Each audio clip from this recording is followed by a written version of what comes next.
Hello, it's Kelly Garrett. I'm very excited today to show you some things you might want to know about the new Facebook timeline.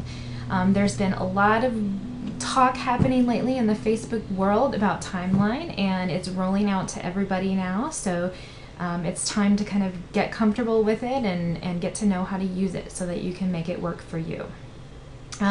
First thing to kind of note is I've had people ask me, do we have to get a timeline? Nobody likes change, we all know that. And unfortunately, the answer is yes. Everybody is going to be getting timeline. You don't have the option to turn it off or use something else.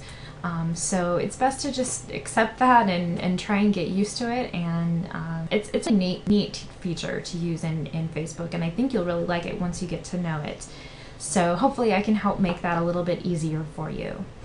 Let's just take a look at the Facebook timeline. I've got it open right here, and this is what you see when you first go to your profile page. You've maybe seen this timeline view before, and the cool thing is that you can add this header at the top. I think that's a really neat way to be able to show a little bit more about you through pictures. For me, I wanted a picture of my family there because my family is super important to me. And then you're able to do that while leaving your profile picture the same. It makes it a little bit less confusing. You don't necessarily have to put a profile picture of you with your family in this picture. You can use that on your header image. And then when people are scrolling through and seeing you, they'll see just you and they won't be confused. Well, whose profile picture is that? Is it Kelly's or is it her husband's? So I like that feature here. You're still able to showcase more about yourself.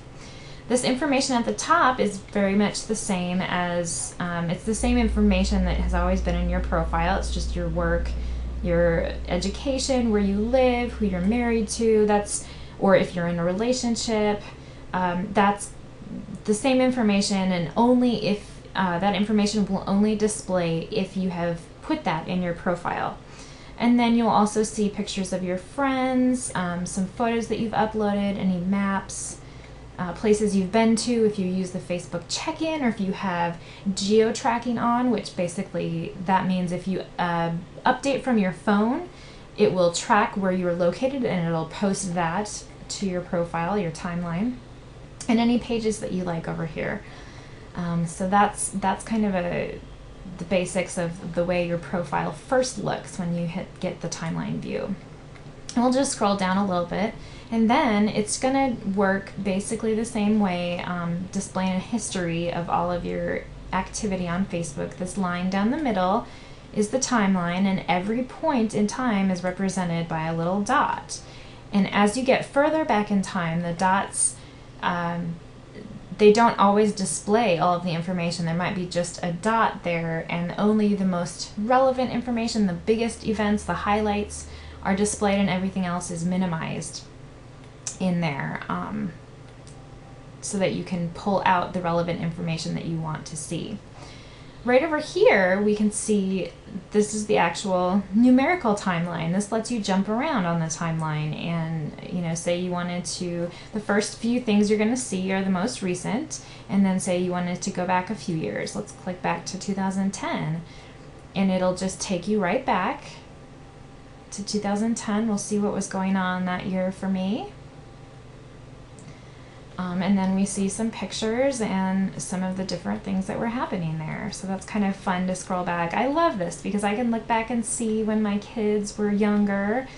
There's my son when he was born. He's such a little baby, and now he's getting so big. So that's just, it's funny. It's amazing to look back and see that he's how much he's grown just in a couple years, and to see my daughter how much younger she is.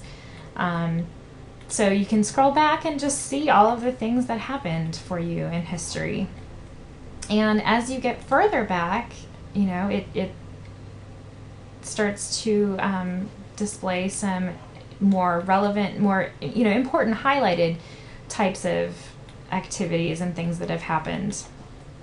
And you can even go back past the time when you joined Facebook. Now, I joined Facebook in, I think it was about 2007. I think that's what I discovered the other day. And so right before I joined, you'll see it'll condense a couple years in there. There was not a whole lot of activity in those years before I joined Facebook, so it condensed that information, but you can just click on it to expand it. And so I'm trying to go back and find where it was before I joined Facebook, or kind of see the point where I joined Facebook. And I'll see if I can get to it here. It was in 2007. I started my company in 2006. That's information that I went back and put in. Okay, here it is. So the point where you joined Facebook here, looks like January 3rd, 2007. That's when I joined Facebook. And so before that point, anything that you want to insert in there, you can. You just have to go in and add points in time. So you can show important events, when you got married, when you graduated, when your kids were born, when special events happened in your life and for your family. So you can put all of that information in there. It goes all the way back to when you were born. And so if you go back to the very last link down here is going to be when you were born. And they encourage you to add photos of when you were born. That's a really nice way to kind of make a visual representation of your memories. You can build a kind of a digital scrapbook this way. And when you want to add things to the timeline, you just go up here to the icons. You can add a status post and give it any date in time that you want to.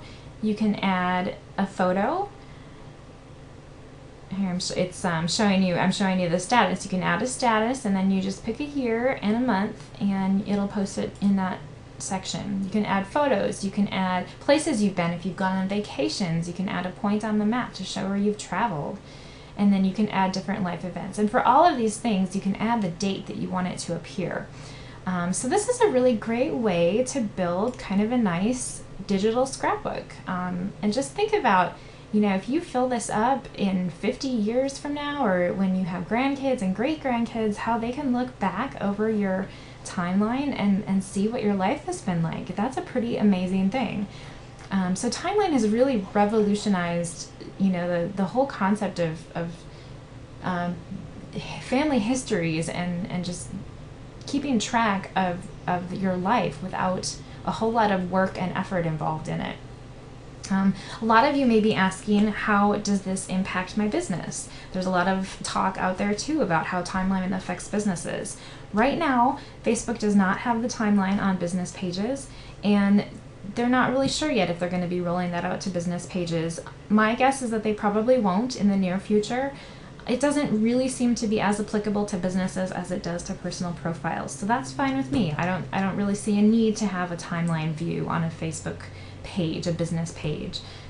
So I wouldn't really worry about that for now for your business page. Just get used to using timeline on your personal page, and play with some of the neat features there, and leave your business page the way it is, and continue to use that as you do now with the regular news feed that goes on in your regular business page. I hope that helps you to get a better understanding of timeline and how it works. And I hope it also helps kind of calm your nerves a little bit about this new transition that we've made over to timeline, because it's really something that, as you can see, adds a lot of great features and lots of potential for documenting your life as it goes on. If you'd like more tips on Facebook and other technology, social media, and marketing types of things, visit my website. It's down on the bottom of the screen, kellyagarrett.com. Thanks for watching.